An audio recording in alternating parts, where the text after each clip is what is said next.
Your music videos suck. Mine are better. Bryan Delimata even thinks it. That shot's crazy. Outside. Top 10 radar. Yeah, we on your radar. Yeah. I told you. All right. To be truthful, I don't think I'm the greatest music video director in the world. I still have a long way to go.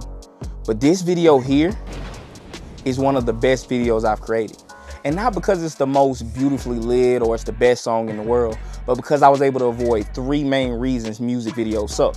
What are those? Let's break down how I made this video, simultaneously revealing those 3 things that make your video stand out from others. Story time. I was working with this artist named Hussein, homie of mine.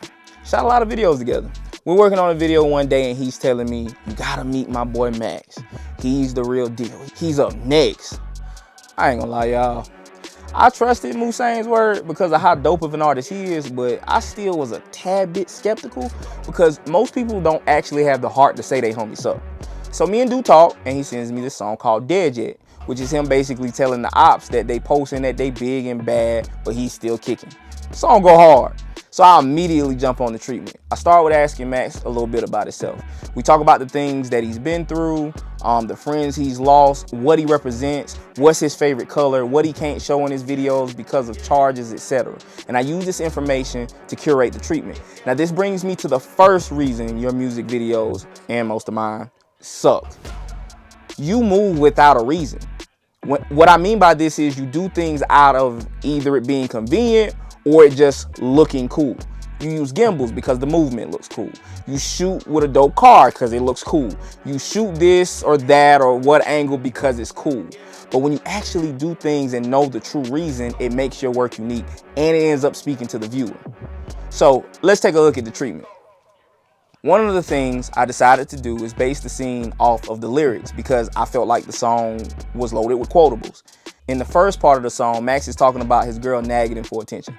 First thing came to my mind when I heard it was how my dad used to play cards all the time and mom would try to get his attention, but he'd be super focused. It's also where they would discuss moves they plan to make in life, him and his homies. So I wanted to have a scene with them playing cards, and I'm also a huge fan of the Deadpool effect. Now, the Deadpool effect is when an artist is interacting with the audience, performing the song while interacting with the characters in the story. It's a really cool way to fuse story and performance. And yes, Deadpool effect, you know, I came up with that. That's not a real thing. So if you like it, don't steal it. If you don't like it, you. Moving on, I also included that I wanted to do a car scene with Max. One with him performing in the car, but also one with him hanging out of the car performing.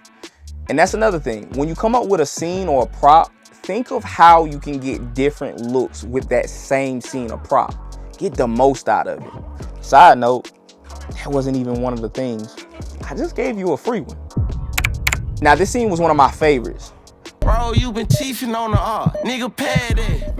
I asked Max about this line and he told me Rose was a very close friend of his who he lost to a bullet. I decided then, okay, let's pay homage to Rose. I took the line literally and showed Max operating on Rose, trying to save his life while they smoked with each other. I mean, that's what that line mean, right? I'm not a gangster, so I could possibly give you a different definition. So that was the vibe of the whole treatment. I put a lot of thought into it, and then I put a ton of work in preparing for the day of the shoot. And that brings me to the second reason y'all's music videos suck. You neglect pre-production. This is probably 99.99% of the battle. We tend to just show up to shoot a music video and figure things out as we go. But the problem with that is the day is going to throw loops and turns and hurdles at you already. So the more you prepare, the less you're leaving the chance. And then you can use that brain power to come up with the solutions for the curveballs that are thrown at you. And you can focus on execution. So I scouted the location, mainly being my cousin's house, and we made decisions on how to spruce it up. I then took some water guns and spray painted them. It probably seemed corny to use water guns, but the artist said he couldn't be around actual guns, so he didn't want to use prop guns and someone think they were real. So I said, shoot, let's be silly and lean into it and try to make water guns look cool. I think they look cool. Then I had my cousin make this photo frame of money with the center $100 bill being empty. You've heard of the phrase dead presidents? So I thought it would be cool to have the artist on the bill rapping. This was a great idea, but I didn't practice the effect beforehand and ultimately wasn't as effective with it as I should have been. Bryan called me out on that one. Oh, dude. We need to make this look a little bit better. A little bit. I'm just critiquing now because your video's hard. So like anything I point out from here is just like being nitpicky.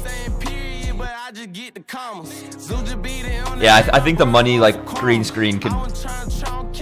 If you made it look like where's it at? If you made it look like he was on the paper, like I feel like you definitely like tried to add the green to it. But if you just like match the colors a little bit better and like what you have to do is like wash it out, like wash out all the blacks because like you know how, like so example like this is black, right? And his shirt's black. So definitely like you would bring up the blacks on the curve like super high up so it's like super washed out. It looks like it's on paper. The hospital shot was fire with the heartbeat. Definitely could use some improvement on like your green screen like comp clips. But everything else is solid. I'm hurt. I thought I was doing so good. Other than that, the shoot was a ton of fun. Now, I wish I could have shown you the breakdown of the edit because I shot 6 really cool scenes that were fun to cut up. But unfortunately, I didn't record that.